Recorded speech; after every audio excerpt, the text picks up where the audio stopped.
Hello everyone, and it is Ben from EastEnders Weekly Podcast, and I am here to go through all the original characters of EastEnders, plus Simon Wicks, and rank them in best to worst. So at the top, of course, we have Julia's theme, which is the highest honour you could ever have. Then we have great, okay, just about bearable, and get in the bin, which is basically bog off. So we're going to start at the top. This is all in random. So we've got Ali Osman first, and which I think is going to be a theory of most characters on original EastEnders. The men haven't really aged well at all. They're all chauvinistic, sexist, pigs. I don't know if Ali deserves... I think just about bearable for Ali for now.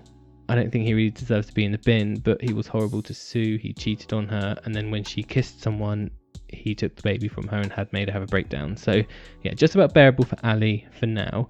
We've got Andy O'Brien, who was the first character to get killed off, bar Reg Cox of course, but he was just a waste of space. He was horrible and he deserves to be in the bin, really. I mean, there's not much more to say to Andy, bless him. He got run over by a car saving a child and was heroic for about 5 minutes, but that's not enough for me.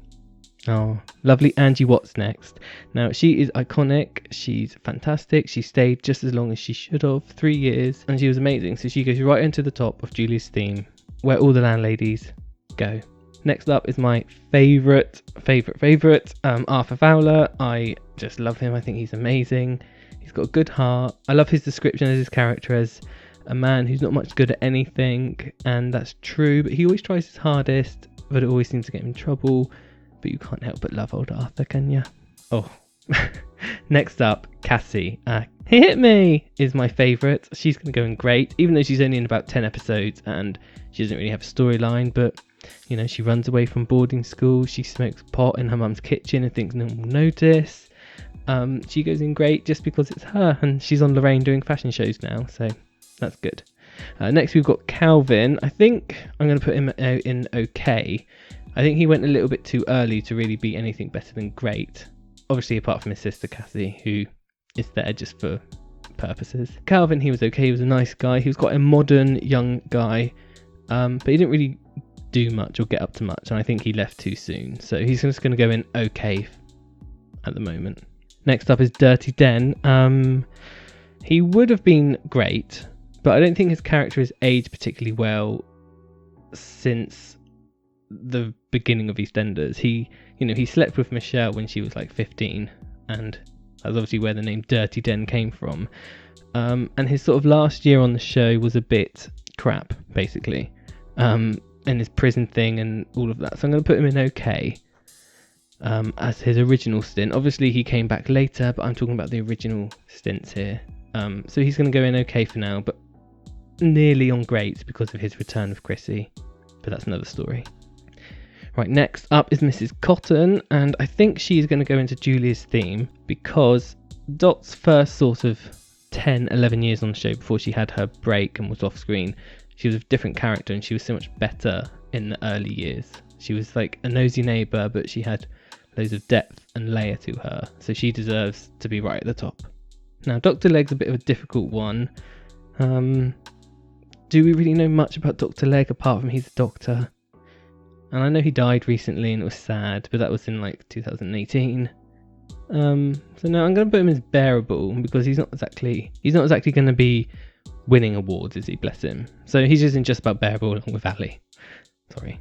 Ethel, on the other hand, talk about winning awards. If the soap awards were around then, she would have gotten my vote. She's going right up to the top because every scene she's in, every storyline she's in, no matter how awful the storyline is, the actress was able to pull it off, and there's just an instant lovability to our Ethel, so she's going there.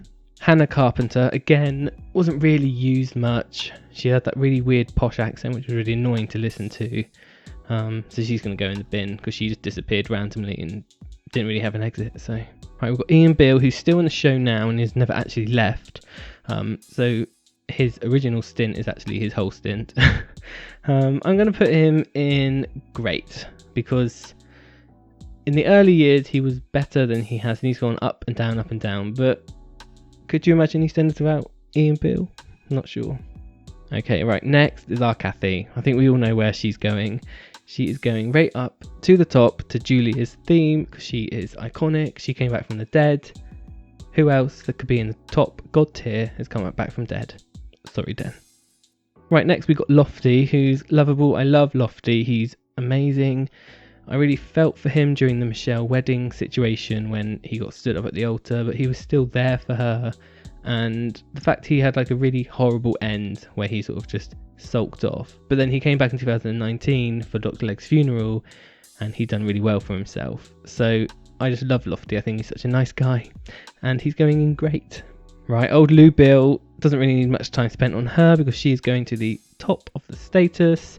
She is just iconic. Her 3 years on the show was not enough. She left too soon. The actress admitted that later on in life, but she is up the top because she is just the first battle axe of the square, and I love a battle axe. Right, I've got Mark Fowler next. Obviously this isn't the original Mark Fowler because I couldn't find a good enough promo picture for him, but I'm going to include this Mark because this is the Mark that everyone knows and remembers, and he's going to great because his storylines, obviously ignoring the first 5 years where he wasn't really used, but his storylines from there on with his HIV secret and everything has been amazing. He's not quite Julie's theme because he becomes a bit of a wet drip in the last sort of 5 years of his life, so he's there. Oh, we got Punk Mary, who needs the money. I need the money. I love Punk Mary. I think she's amazing. She's not Julie's theme status, but you can't help but really feel for that type of character. And they've tried to replicate her character so many times since she left, and they could never do it as well. So yeah, Punk Mary, she's going into great. Right, we have original Michelle here, and I love original Michelle. I think Sue Tully portrayed her amazingly. It seemed to me that the original makers of EastEnders, Julia Smith and Tony, had massive hopes for her, so they gave her all the hard-hitting storylines for like a 16-year-old, which, you know, could you imagine Bex getting any storylines that Michelle had? She wouldn't have been able to pull it off. So yeah, she's going to great. Not Julie's theme because she's not quite like iconic for me, but she's amazing. Right, I've got Naima next. I think Naima's okay. She improved a lot when her husband disappeared.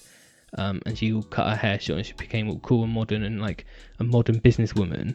But then her ending storyline, she just reverted back to how she was before and just went on an arranged marriage and disappeared. So yeah, her ending let her down, so she's just in okay. Actually no, she's in just about bearable because it was a bit of a rubbish ending. Right, we've got Nick Cotton next, and I've never been a fan of Nick Cotton. I know he's meant to be like this villain, but there's no depth or layers to him, and he's a bit corny in the way he comes across on screen, so I'm going to put him in just about bearable because there's never anything more to Nick Cotton than what you already know. Lovely Pauline Fowler, beautiful photo here. I'm going to put her in great, only because she would be Julie's theme iconic, but I think her last year or so on the show,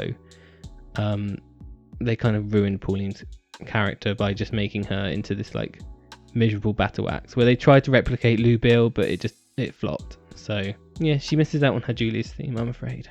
Next up, we got Pete Beale. Now Pete Beale's a funny one because I absolutely hate him with all my heart.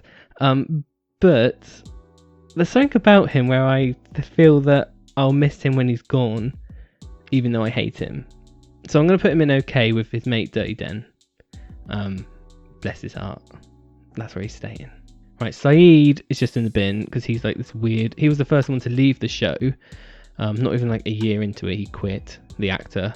And the character of Saeed is just this weird like pervert who like breathes down the phone, and I don't know, it's just all really a bit odd. So yeah, he's just in the bin because he's just rubbish. Next up is our Sharon.